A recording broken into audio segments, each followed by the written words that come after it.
আমি সালমা হকেনি আর life style থেকে আপনাদের সবাইকে স্বাগত জানাচ্ছি আমার আজকের ব্লগটি দেখার জন্য। তো আমি এখানে ডিম সিদ্ধ করতে দিয়ে দিয়েছি আর এখানে করলা ভাজি করে নিচ্ছি। এটা হচ্ছে আজকে রাতের সেহরিতে আমরা খাবো। তো যাই হোক, তো আজকে সন্ধ্যার জন্য ভুনা খিচুড়ি রান্না করছি। ভুনা খিচুড়ি দিয়ে আমরা ইফতারটা করব।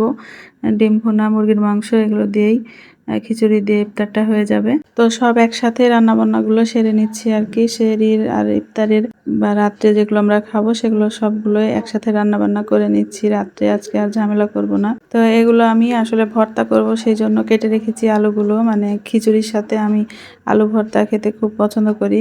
তো আমার আসলে আলু ভর্তা ভুনা খিচুড়ির সাথে না হলে চলেই না, সেই জন্য আর কি আমি একটু আলু দিয়ে ভর্তা বানাবো। সেই জন্য হচ্ছে কেটে রেখেছি, এগুলো সিদ্ধ করতে দিয়ে দেবো একটু পরে। আর এদিকে আমি খিচুড়ি রান্নার জন্য পেঁয়াজ, তেজপাতা, গরম মশলা ভেজে নিয়ে যা যা মশলা লাগে আর কি সেগুলো দিয়ে এই তো মশলাগুলো ভুনিয়ে নিয়েছি। নিয়ে তারপর খিচুড়িটা রান্না করেছি। আসলে আপনাদের সাথে একটু একটু শেয়ার করছি, কারণ হচ্ছে রান্নার তো শেষ নেই। যতই আমরা একই রকমভাবে রান্না করি না কেন, তারপরে অনেক সময় একটু এদিক সেদিক এক একজনের রান্না এক এক রকম হয়ে থাকে। তো এইদিকে আমার করলা ভাজিটা প্রায় হয়ে এসছে। আমি এখন করলা ভাজিটা চুলা অফ করে দিব, দিয়ে রেখে দিব।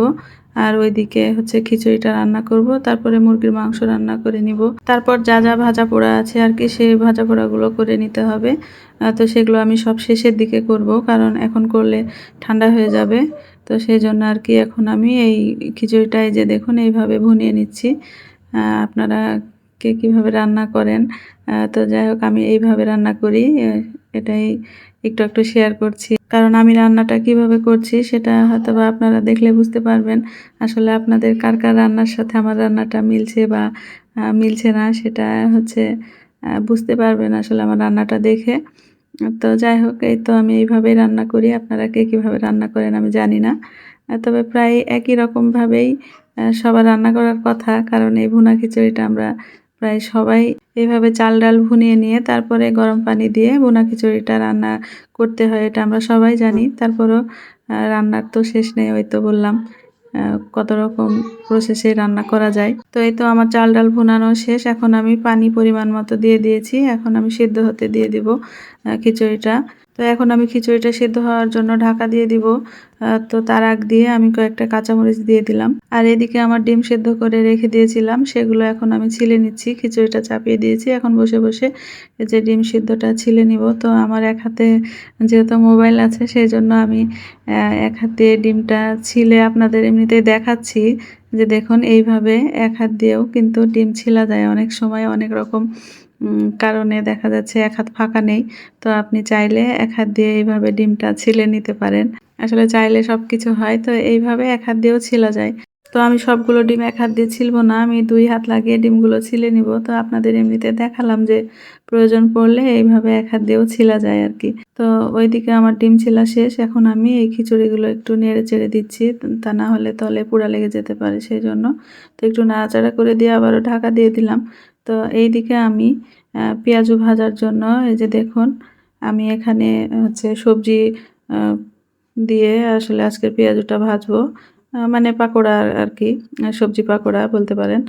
তো এই যে সবজি পাকোড়াটা বানানোর জন্য আমি এখানে নিয়েছি হচ্ছে বাঁধাকপি, কলা, আলু চিরা ভিজানো, এগুলো দিয়ে আসলে সব সবজিগুলোকে আমি চিকন চিকন করে কেটে নিয়েছি। আর ওই যে চিরা ভিজানো বেসন আর হচ্ছে ময়দা, এগুলো দিয়ে আমি এখন খুব সুন্দরভাবে এই সবজিগুলোকে মেখে নিব। এখানে কোনো ডাল ব্যবহার করছি না।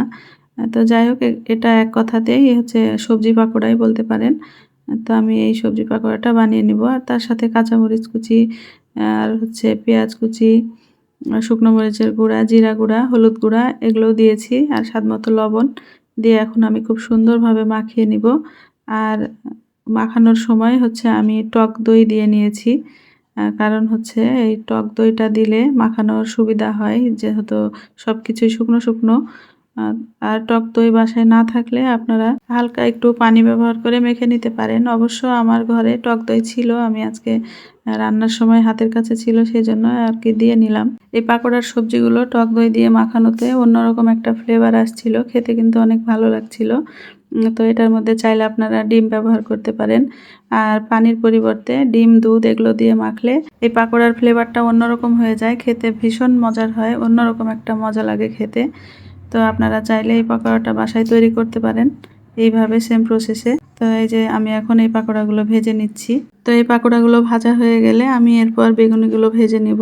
আর এদিকে আমি খিচুড়িগুলো তুলে নিচ্ছি, তা না হলে খিচুড়িগুলো অনেকটা নরম হয়ে যাবে, আর একটু তুলে রাখলে আসলে ঝরঝরা টাইপের থাকবে। তো এইদিকে আমি খিচুড়িগুলো তুলে নিয়ে ওইদিকে আবারও হচ্ছে পাকোড়াগুলো, বাকি যতগুলো পাকোড়া আছে সেগুলো আমি ভেজে নিচ্ছি। এই পাকোড়াগুলো ভাজা শেষ হয়ে গেলে আমার বেগুনি ভাজাটা শেষ করে মুরগির মাংসটা রান্না শেষ হলেই আমার রান্না শেষ হয়ে যাবে। তো যাই হোক, এই যে পাকোড়াগুলো সব দিয়ে নিলাম। তো এখন আমি সেই পাকোড়া মাখানো পাতিলটাতে আমি বেগুনি ভাজার জন্য বেসনগুলো গুলে নিব। তো যাই হোক, এই যে দেখুন আমি পরিমাণ মতো সবকিছু নিয়ে নিচ্ছি। আমি এখানে 2 চামচের মতো বেসন নিয়ে নিয়েছি, আর সেই চামচে করেই হচ্ছে 1 চামচ মতো ময়দা দিয়ে দিয়েছি বেসনের সাথে। ময়দাটা দিলে বেগুনিটা নরম হয়। আমার আসলে নরম বেগুনিটাই খেতে ভালো লাগে। অনেকে আবার মুচমুচা বেগুনিটা পছন্দ করেন। তো যারা মুচমুচে বেগুনি পছন্দ করেন তারা চালের যেটা আটা হয় সেটা দিয়ে নিলেই বেগুনিটা কিন্তু মুচমুচা হয়ে যায়। আর যেটা রুলি ময়দা, সেই ময়দাটা ব্যবহার করলে বেগুনিটা খুব সুন্দর নরম হয়। তো আমি যেহেতু বেগুনিটাকে নরম করে ভাজতে যাচ্ছি, সেই জন্য আমি ময়দা ব্যবহার করলাম। তো আপনারা আপনাদের পছন্দ মতো আটা ময়দা যাই হোক ব্যবহার করে নেবেন, যে যেরকমটা বেগুনি ভাজা খেতে পছন্দ করেন আর কি। আর বেসনটা গোলানোর সময় হলুদ মরিচ লবণ তো স্বাদ মতো দিয়েছি, সেটা দেখেই নিয়েছেন। তো ওইদিকে আমার বেসন গোলানো শেষ, আর এইদিকে আমার পাকোড়াগুলো প্রায় ভাজা হয়ে এসেছে। এই তো আরেক পিঠ উল্টে দিলেই হয়ে যাবে। তো এখন আমি খুব ভালোভাবে আরেক পিঠ উল্টে দিয়ে পাকোড়াগুলো ভেজে নিয়েই বেগুনিটা ভেজে নিব। তো এই তো অলরেডি পাকোড়াগুলো সবগুলো আমার উল্টানো হয়ে গেছে, আর কিছুক্ষণের মধ্যেই পাকোড়াগুলো সম্পূর্ণ রেডি হয়ে যাবে। আমার কমপ্লিট রেডি পাকোড়া। এখন আমি পাকোড়াগুলোকে একটি প্লেটে তুলে নিচ্ছি। তো এই তো পাকোড়াগুলো আমি এখন একটি প্লেটে তুলে নিয়ে এক সাইড করে রেখে দিব, দিয়ে বেগুনিগুলো ভেজে নিব। তো যাই হোক, এই যে দেখুন পাকোড়াগুলো দেখতে কিন্তু অনেক টেস্টি লাগছে, খেতেও কিন্তু এর চাইতে দ্বিগুণ টেস্টি। আপনারা বাসায় অবশ্যই একবার এইভাবে সেম প্রসেসে এই পাকোড়াটি বানিয়ে খেয়ে দেখবেন, খেতে কিন্তু ভীষণ ভীষণ মজার হয়। তো আমি এখন বেগুনিগুলো ভেজে নিব। সেই কড়াইতে আমি আরও একটু তেল দিয়ে নিয়েছি। তেলটা আর একটু গরম হয়ে আসলে আমি বেগুনিগুলো দিয়ে দেব। তো এইদিকে আমি বেসনের ভিতরে আসল জিনিসটা দিতেই ভুলে গেছি, কারণ বেসনের মধ্যে আমার আসলে বেকিং পাউডারটা দেওয়া হয়েছিল না। তো আমি এখন সেটা দিয়ে নিচ্ছি। এরপর আমি বেগুনিগুলো ডুবিয়ে ডুবিয়ে ভেজে নিব সবকটা, তাহলে আমার হয়ে যাবে। বলতে বেগুনির পর এই তো মুরগির মাংসটা রান্না করলেই আমার রান্না শেষ। তো যাই হোক, আমি আজকে বেগুনিগুলোকে ডুবো তেলে ভাজছি না, একটু কম কম তেল দিয়ে ভেজে নিচ্ছি। বুঝতে তো পারছেন প্রত্যেকদিন তেলের যা ব্যবহার হচ্ছে, ভাজা পোড়া প্রত্যেকদিন খাওয়াতে হচ্ছে পেটেরও 12টা বাজছে, আর খরচেরও অনেক উন্নতি হয়েছে। সেই জন্য একটু কিপটেমি করছি আর কি। তাতে তো কোনো সমস্যা নেই, তাই না? নিজেদের জন্যই তো করছি। তো সেক্ষেত্রে অনেক অনেক তেল দিয়ে না ভাজাটাই ভালো। এক এক দিন হচ্ছে একটু কম তেল দিয়ে ভেজে নিলেও সমস্যা নেই, আর ভাজাটা একটু এদিক সেদিক হলেও সমস্যা নেই। আমরা নিজেরাই তো খাবো, আর প্রত্যেক দিনই যে স্পেশাল ভাবে খেতে হবে এমন কোনো কথা নেই। তো এই তো আমি কথা বলতে বলতে আমার এদিকে সেই তেলের মধ্যে মুরগির মাংসগুলোকে ভেজে নিয়ে এক সাইডে রেখে দিয়েছি। তারপর আবারও সেই কড়াইতে আরও একটু তেল দিয়ে নিয়ে মুরগির মাংস ভুনানোর জন্য যেভাবে মশলা টশলা দিয়ে ভুনাই আর কি, আমিও ঠিক সেইভাবে মশলাটা ভুনে নিয়েছি। আর তার মধ্যে একটু টক দই দিয়ে দিয়েছি। মানে যাই হোক, পরিমাণ মতো টক দই দিয়ে হচ্ছে মশলা টশলা ঠিকঠাক মতো দিয়ে আমি ভুনিয়ে টুনিয়ে মাংসটা চাপিয়ে দিয়েছি। আসলে এই মুরগিটা ছিল হচ্ছে দেশি মুরগি, তো মুরগিটা খুব একটা বেশি বড়ও ছিল না, আবার একেবারে ছোটও না, যাই হোক মাঝারি সাইজের। তো মুরগিটা এমনিতেই খুব দ্রুত সিদ্ধ হয়ে যাবে। আমি সেজন্য প্রেসার কুকারে রান্নাটা করব না, আমি এই চুলাতে এইভাবে এই প্যানেই রান্না করে ফেলবো কষিয়ে কষিয়ে। আর এদিকে দেখুন, এক ঢিলে দুই পাখি কাকে বলে এটাতে দেখে নিন, আমার এই প্রসেসটা দেখে নিন। আমি আলাদা করে হচ্ছে ডিমগুলোকে ভুনানোর প্রয়োজন মনে করছি না, আমি মুরগির মাংসের মধ্যে ডিমগুলো দিয়ে দিচ্ছি। দিয়ে আমি ডিমগুলোকে ভুনিয়ে নিয়ে মাংসের ভিতর থেকে আলাদা করে তুলে নিব। খাবার সময় হচ্ছে মাংসের ভিতর থেকে ডিমগুলোকে আলাদা করে নিলেই হয়ে যাবে। ডিমগুলো আলাদা করে আর রান্না করার প্রয়োজন হলো না। তো ওই যে বললাম যে আমি এক ঢিলে দুই পাখি মেরে দিলাম। তো যাই হোক, এই রোজা রমজানের দিন আসলে যতটা দ্রুত করতে পারা যায় আর কি, তো সমস্যা নেই। আপনারা চাইলে এই আইডিয়াটা কাজে লাগাতে পারেন। তো এই তো আমার রান্না বান্না শেষ হয়ে গেছে। এখন আমি ইফতারটা গোছানোর জন্য ডাইনিং টেবিলে চলে এসেছি। তো এই তো আমি টেবিলে এখন একে একে ইফতারগুলো সবার প্লেটে প্লেটে খুব সুন্দরভাবে গুছিয়ে সাজিয়ে দিব। মানে ইফতারগুলো সাজানো গোছানো হয়ে গেলে আমার আজকের মতো সব কাজ শেষ। তো আর কিছুক্ষণের মধ্যেই যেহেতু ইফতার করতে বসে যাব। এখনও আরও হচ্ছে 10-15 মিনিটের মতো সময় আছে। তো এই তো আমার সাজানো গোছানো শেষ হয়ে গেলেই আমরা টেবিলে বসে একটু অপেক্ষা করব আর কি। তো টেবিলে সামনে খাবার রেখে অপেক্ষা করতে ভালোই লাগে। এই রোজার মাসে ইফতার সামনে নিয়ে বসে থাকা এটা খুবই ভালো কথা। অন্যরকম একটা অনুভূতি হয়। আমরা আসলে অনেক সময় আছি যে এতটা রান্না করতে করতে রান্না বান্নাতে ব্যস্ত হয়ে যায় যে ইফতারের আগ পর্যন্ত আমাদের হচ্ছে খেয়াল থাকে না যে আমাদের হচ্ছে ইফতারের আগ দিয়ে কিছুক্ষণ ইফতারের সামনে বসে থাকাটা উচিত বা এটা আমাদের নিয়মের মধ্যে আছে। তো আমরা চাইলেই কিন্তু দ্রুত ইফতারির সব কিছু আয়োজন রেডি করে নিয়ে আমরা এই কাজগুলো করতে পারি। মানে এই নিয়মগুলো আসলে ফলো করতে পারি। তো আসলে আমাদের সবার চেষ্টা করা উচিত এই নিয়মগুলো ঠিকঠাক মতো পালন করার জন্য। আল্লাহ আমাদের সবাইকে তৌফিক দান করুন।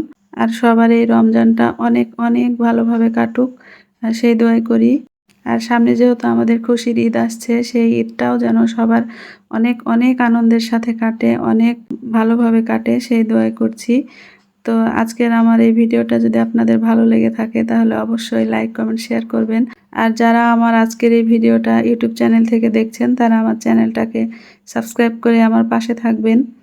আর যারা ফেসবুক থেকে দেখছেন তারা আমার পেজটাকে ফলো দিয়ে আমার পাশে থাকবেন। আর আমার ভিডিওগুলো যদি আপনাদের এতটুকু ভালো লেগে থাকে, আপনাদের অন্তরে যদি আমি এতটুকু জায়গা করে নিতে পারি তাহলে অবশ্যই অবশ্যই আপনারা আমাকে সাপোর্ট করবেন।